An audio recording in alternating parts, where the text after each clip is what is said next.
ये भैया ऐसे तिरपालन में बांधना पड़ रही हमें मोदी जी जमाने में, हमारी कोई सुनवाई नहीं होती, कोई सरपंच मुझे कोई हमारे साथ नहीं देता। गुना में विकास के ढोल की पोल, गांव में शमशान घाट तक नहीं, बारिश में तिरपाल तले अंतिम संस्कार। मध्य प्रदेश की सरकार भले ही विकास के ढोल पीटती हो, लेकिन कई गाँव की स्थिति आज भी जस की तस है। विकास की बात तो छोड़िए, यहाँ के गाँव में शमशान घाट तक नहीं है। ये कहानी एक ऐसे गाँव की है जहाँ मरने के बाद भी अंतिम यात्रा मजबूरियों से भरी होती है। मुख्यमंत्री मोहन यादव प्रदेश में तमाम मूलभूत सुविधाएं होने का दावा करते हैं, लेकिन सच्चाई तो यह है कि यहाँ मरने के बाद सबको जलाने के लिए शमशान घाट तक नहीं है। लोग खुले आसमान के नीचे शवों का दाह संस्कार करने को मजबूर हैं। बारिश के मौसम में ये दृश्य और भी हृदय विदारक हो जाता है। भीगते हुए शव के ऊपर तिरपाल लगाकर जलाने की कोशिश करते हुए ग्रामीणों की आंखों में बेबसी साफ झलकती है। ये दृश्य देखकर शायद आपकी आंखें भी नम हो जाएंगी। ये स्थिति इस गाँव में हर साल की है। ग्रामीणों ने इस मानवीय संवेदनाओं से भरी समस्या के समाधान के लिए प्रशासनिक अधिकारियों और जनप्रतिनिधियों से कई बार गुहार लगाई है, लेकिन किसी ने आज तक कोई ध्यान नहीं दिया। मामला मकसूदनगढ़ तहसील क्षेत्र के अंतर्गत आने वाले बुढ़ाना ग्राम पंचायत के भोपाल रोड भरेड़ नदी का है,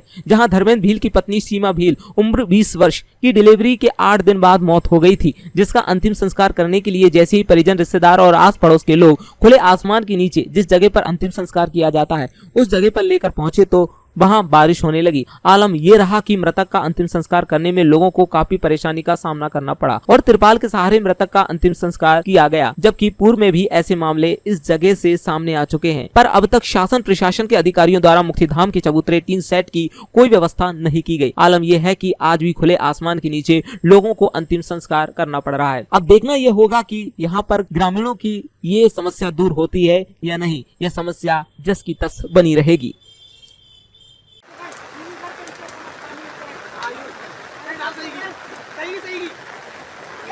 फिर तो कर लो तो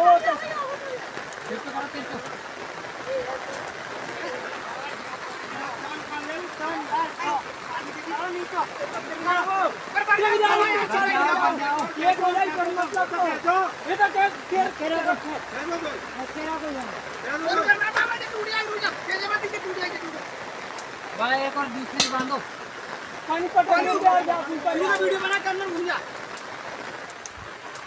ये भैया ऐसे तिरपालन में बांधना पड़ रही हमें मोदी जी जमाने में, हमारी कोई सुनवाई नहीं होती, कोई सरपंच मुझे कोई हमारे साथ नहीं देता। गुना में ऑटो चालक निर्धारित ऑटो स्टैंड न मिलने के कारण परेशान है। काफी समय से ऑटो चालक इसके लिए परेशान हो रहे हैं, उनको एक स्थायी स्टैंड नहीं मिल पा रहा है। कई समय से उनके द्वारा मांग भी की जा रही है, लेकिन उनकी कोई सुनवाई नहीं हो रही। हालांकि धुलाई सेंटर की जो दुकानें हैं उनके आगे इनको ऑटो स्टैंड दिया गया था, लेकिन विवाद की स्थिति उत्पन्न होने के कारण धुलाई सेंटर के आगे से दुकानदारों द्वारा को हटा दिया गया है।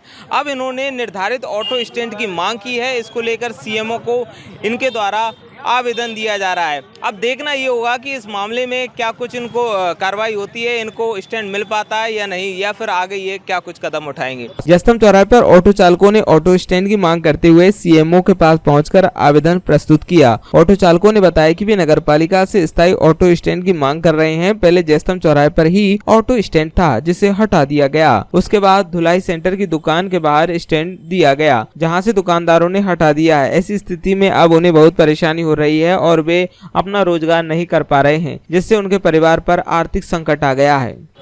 हम स्टैंड से काफ़ी परेशान हैं, काफ़ी दुखित हैं हम बहुत। हमारे घर नहीं चल पा रहे हैं, बहुत परेशान हैं हम। हमारा स्टैंड जो जस्तम चौराहे चौकी के पास में स्थित था, आज से 25 साल पुराना, वो उसको हटा दिया गया है। वहाँ से हटाने के बाद में धुलाई सेंटर पे स्टैंड दिया गया हमको। वहाँ से दुकान वालों ने ऑब्जेक्शन उठाया। ऑब्जेक्शन उठाते हुए उनने भी ज्ञापन दिया कलेक्टर साहब को। ज्ञापन देने के बाद में वहाँ से उनने स्टैंड सीएमओ साहब ने वहाँ पे दे दिया स्कूल के पास में। स्कूल के पास में दिया तो प्रिंसिपल साहब को दिक्कत होने लगी, तो उनने भी ऑटो वहाँ से हटवा दी। अब ऑटो वाले जहाँ का जस्तम चौराहा स्थित चौकी के पास में जो स्टैंड था पुराना ऑटो चालकों का, वहाँ से भी हटवा दिया। अब ऑटो चालक रोड पे ऑटो लगाते हैं, सवारी देखते हैं तो कानूनी कार्रवाई की जाती है। ऑनलाइन चालान आते हैं और ऑनलाइन नहीं आते तो ट्रैफिक वाले खुद चालान काटते हैं। ऑनलाइन चालान अब ऑटो वाले जाएं कहाँ से अपने बच्चों का पालन पोषण करेंगे।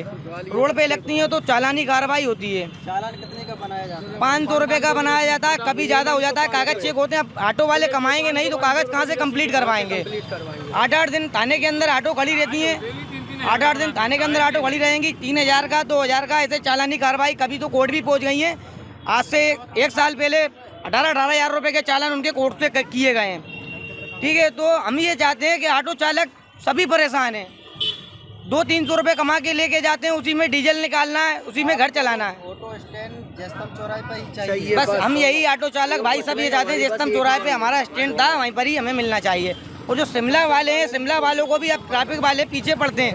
मान लो अन्यथा ऑटो वाला भागता है आगे, कोई आगे आ जाए, कोई दब जाए, किसी के लग जाए, उसका जिम्मेदार कौन है? उस पर तो ऑटो चालक पे बात आएगी सारी। ठीक है, हम ट्रैफिक थाने गए थे ज्ञापन देने के लिए, तो उनने ट्रैफिक जो कांस्टेबल थे उनने कहा कि आप सीएमओ साहब के पास जाइए, नगर पालिका से आपका स्टैंड का संपर्क है, आपको नगर पालिका से स्टैंड मिलेगा, आप उनसे बात कीजिए, उनको ज्ञापन दीजिए। तो शिमला पे जो ऑटो लगती थी शिमला के पास में, वो भी बेचारे परेशान हैं ऑटो चालक। शिमला वाले भी यहाँ खड़े हुए हैं, शिमला के पास में जो चिंतारण रूट पे ऑटो चलती हैं वो भी परेशान है, उनको भी खड़े होने जगह नहीं है। उन्हें भी यही परेशानी आ रही है, उन्हें भी ट्रैफिक वाले भगा देते, खड़े नहीं होते थे। अब सवारी जयस्तंभ चौराहे पे अगर चिंतारण से वो लेके आया मंदिर के पास में सवारी को उतरना है, अब आप सवारी उतारेगा कहाँ ऑटो चालक? आगे उतारता है तो सवारी को प्रॉब्लम है, भैया मुझे यहीं उतरना है, आप आगे कहाँ ले जा रहे हो? चौराहे पे लगभग कितने ऑटो खड़े होते हैं? जयस्तंभ चौराहे पे कम से कम 25 से 30 लगभग ऑटो खड़े होते हैं। कैंट रूट जो चलते हैं शिमला पे 25 से 30 लगभग ऑटो वहाँ खड़े होते हैं। अब स्टैंड ही नहीं है तो रोड पे खड़े होंगे तो चालानी कार्रवाई की जाती है। अब आगे क्या कदम रहेगा? आगे हमारा ये कदम है, हमारा स्टैंड नहीं मिला तो हम चक्का जाम करेंगे। मेरा नाम है सलमान, 1-2 दिन गुना ऑटो चालक। अभी सीएम साहब से मिल पाया? अभी मुलाकात नहीं हुई उनसे, अभी आए नहीं है वो, उन्हें ज्ञापन सौंपने आए। सकतपुर रोड पर नाबालिगों की लड़ाई में जानलेवा हमला, घायल लड़का जिला अस्पताल में भर्ती। गुना जिले के कैंट थाना क्षेत्र अंतर्गत सकतपुर रोड पर एक व्यक्ति ने एक नाबालिग लड़के पर जानलेवा हमला कर दिया। इस हमले में लड़का गंभीर रूप से घायल हो गया और उसे तुरंत जिला अस्पताल में भर्ती कराया गया, जहां उसका उपचार चल रहा है। पीड़ित लड़के रूपेश रघुवंशी उम्र 15 वर्ष ने बताया कि उसकी आरोपी के छोटे भाई से लड़ाई हो गई। इसके बाद उसने अपने बड़े भाई को बुलाया, जिसने फरसा से हमला कर दिया। इस हमले में रूपेश गंभीर रूप से घायल हो गया, जिसे जिला अस्पताल में भर्ती कराया गया है। घटना लड़ाई हुई, फरसा मार दो। किसने? आशीष ने। कौन है? आशीष कहाँ के हैं? उतरेंगे सकतपुर रोड के पास में ही रहते हैं? और का आपके पड़ोसी हैं? नहीं, पड़ोसी नहीं था, दूर रहेंगे। किस बात को लेकर? ऐसी बात छोटे भैया से लड़ाई हुई थी, बाग 2 भैया और आगा उनने मार दा तुम्हारे छोटे भाई से लड़ाई हुई थी? नहीं, मेरे से लड़ाई हुई थी बाग छोटे भाई की।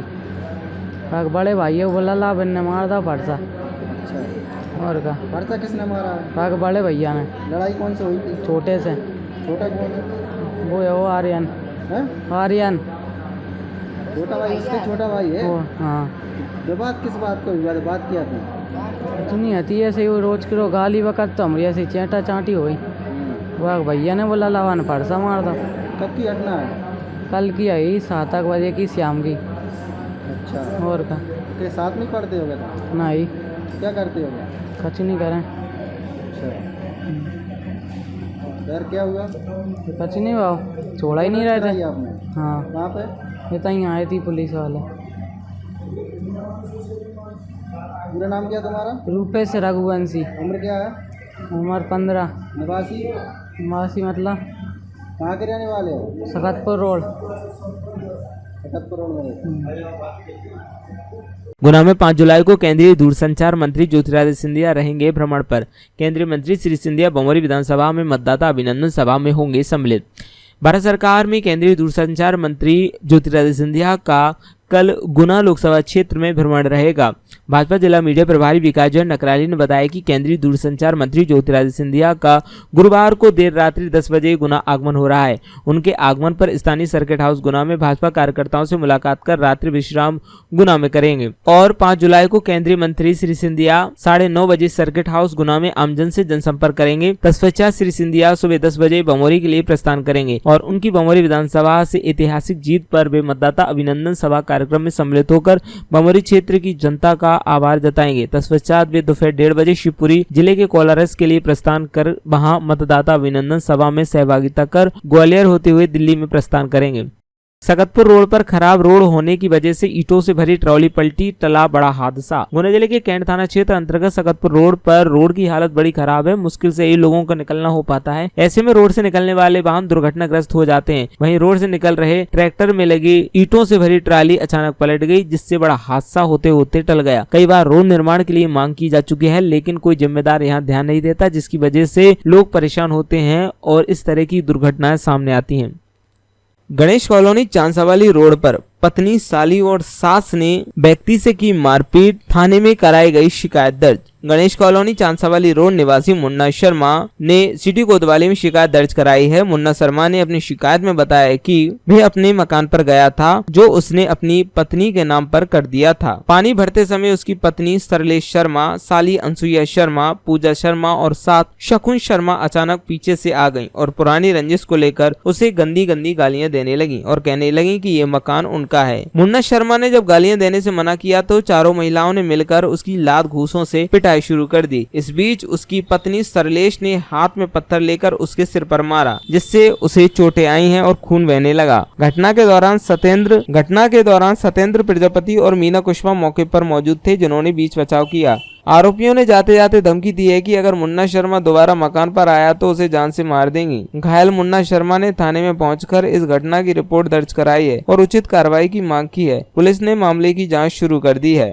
पत्रकार की बेटी के विवाह हेतु प्रेस क्लब ने 22,000 रुपए की ये भेंट। प्रेस क्लब परिवार के साथी राजू मीना पत्रकार की बिटिया सुहानी पल्लवी मीना का विवाह समारोह 21 जुलाई को होना है। इस उपलक्ष्य में प्रेस क्लब के अध्यक्ष आनंद सिंह लोढ़ा के नेतृत्व में पत्रकारों ने उनके घर जाकर 12,000 रुपए की राशि भेंट की और बिटिया का विवाह की अग्रिम शुभकामनाएं दी। पत्रकारों ने मीना परिवार के लिए विवाह के दौरान हर संभव सहायता का आश्वासन भी दिया। प्रेस क्लब के माध्यम से इन दिनों विभिन्न नवाचार किए जा रहे हैं, जिसकी श्रृंखला में विभिन्न सेवा कार्य और सहयोग प्रदान किया जा रहा है। इसी क्रम में पिछले दिनों क्लब के अध्यक्ष आनंद सिंह लोढ़ा की अगुवाई में प्रेस क्लब के अध्यक्ष प्रेस ग्रुप के सदस्यों ने अपने 9 दिवंगत पत्रकार साथियों की स्मृति में सेवा भारती को 17,000 रुपए और 14 क्विंटल अनाज दिया था। उसके 2 दिन बाद फिर से सेवा भारती को दिवंगत पत्रकार भल्ला श्रीवास्तव की स्मृति में अनाज और बर्तन दान किए गए थे। दिवंगत पत्रकार गोविंद पलिया की याद में शीतल जल प्याऊ लगाई गई और स्वर्गीय सुरेंद्र लुम्बा जी की स्मृति में गुरुद्वारे में गुरु अर्जन देव की शहादत दिवस पर छबील का आयोजन किया गया। अब विजय रघुवंशी की याद में खाटू श्याम मंदिर में सेट का निर्माण और निर्माणाधीन वैष्णो देवी मंदिर के लिए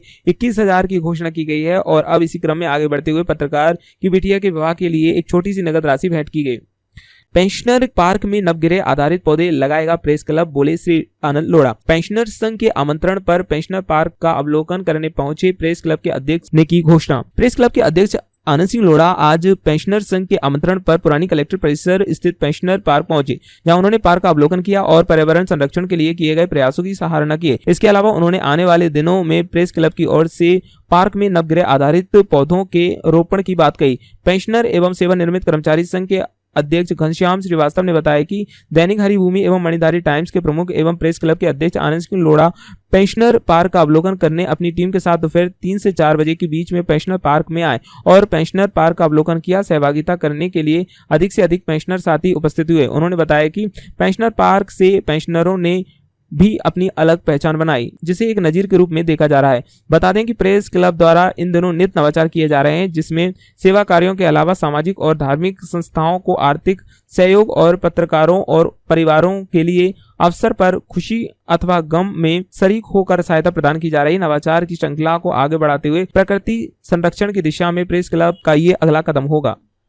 युवा मोर्चा ने लगाया एक पेड़ मां के नाम, मां के सम्मान के लिए लगाए पेड़, बोले श्री विकास जैन। प्रधानमंत्री नरेंद्र मोदी के आह्वान पर एक पेड़ मां के नाम अभियान चलाया जा रहा है, जिसकी शुरुआत पीएम श्री नरेंद्र मोदी ने 5 जून को विश्व पर्यावरण दिवस पर दिल्ली से एक पेड़ मां के नाम लगाकर की गई। पीएम मोदी के आह्वान पर भाजपा द्वारा प्रदेश भर में पर्यावरण संरक्षित करने के उद्देश्य से एक पेड़ मां के नाम अभियान को तेज गति के साथ चलाया जा रहा है और प्रदेश नेतृत्व के आह्वान पर ही जिले भर में भाजपा जनों द्वारा एक पेड़ मां के नाम अभियान को गति देते हुए गुरुवार को भारतीय जनता युवा मोर्चा जिला अध्यक्ष वीरेंद्र सिंह धाकड़ के नेतृत्व में भाजपा जिला मीडिया प्रभारी विकास जैन नकराली के मुख्य आतिथ्य में गुना नगर के वार्ड क्रमांक 19 में युवा मोर्चा के कार्यकर्ताओं के साथ एक पेड़ मां के नाम अभियान की शुरुआत की गई, जिसमें युवा मोर्चा के सभी कार्यकर्ताओं ने हनुमान मंदिर परिसर में पहुंचकर फलदार एवं छायादार पौधरोपण कर उन्हें संरक्षित करने का संकल्प लिया। इस मौके पर पार्षद प्रतिनिधि बहादुर सिंह लोधा, युवा मोर्चा नगर अध्यक्ष विनोद लोधा, दीशांत प्रजापति, विक्रम रजक, हरीश शर्मा, राजकुमार लोधा, विकास लोधा सहित मंदिर के महंत एवं मोर्चा के पदाधिकारी उपस्थित रहे। भाजपा जिला मीडिया प्रभारी श्री जैन ने बताया कि प्रधानमंत्री नरेंद्र मोदी ने मन की बात के 111वें एपिसोड में लोगों से अपनी मां के नाम एक पेड़ आवश्यक लगाने की अपील की गई। पीएम मोदी ने कहा कि विश्व पर्यावरण दिवस पर उन्होंने एक पेड़ मां के नाम अभियान शुरू किया था और लोगों से ये आग्रह करता हूं कि वे जोर शोर से इस अभियान का हिस्सा बने। मां का रिश्ता सबसे अनमोल। पीएम मोदी ने अपने संबोधन में कहा, दुनिया का सबसे अनमोल रिश्ता मां होता है। हम सबके जीवन में मां का दर्जा सबसे ऊंचा होता है। मां हर दुख सहकर अपने बच्चे का पालन पोषण करती है। हर मां अपने बच्चे पर स्नेह लुटाती है। जन्मदात्री मां का ये प्यार हम सब पर एक कर्ज की तरह होता है जिसे कोई चुका नहीं सकता। हमारे देश के प्रधानमंत्री आदरणीय नरेंद्र मोदी जी के द्वारा पर्यावरण संरक्षण हेतु ये वृक्षारोपण का कार्यक्रम, जिसको उन्होंने नाम दिया एक पेड़ मेरे माँ के नाम अभियान को चलाकर पूरे देश से आह्वान किया है कि सभी एक एक पेड़ अपनी माँ के नाम से वृक्षारोपण करें, वृक्षारोपण का कार्य करें और पर्यावरण को सुरक्षित करें। आज उसी यहाँ हमारे गुनानगर युवा मोर्चा की टीम के द्वारा संयुक्त प्रयास से हमारे लोधा जी के प्रयास से और हमारे पार्टी के पार्षद हमारे भाई साहब बहादुर सिंह लोधा जी और हमारे भारतीय जनता पार्टी के मीडिया प्रभारी आदरणीय भाई साहब प्रकाश जैन जी, नगरारी जी, सभी के मार्गदर्शन में आज यहाँ लगभग 30 से 40 पौधों का रोपण या सभी युवा साथियों के द्वारा किया गया है। तो हमने प्रधानमंत्री जी के आह्वान पर यह वृक्षारोपण का कार्यक्रम किया है। आज इस कार्यक्रम में सभी ने अपना सहयोग किया। आप सभी का बहुत बहुत धन्यवाद, आभार। जैसा कि हम सभी को पता है कि प्रधानमंत्री श्री नरेंद्र मोदी जी ने सारे देश के युवाओं से और सभी आम जन से आग्रह किया है कि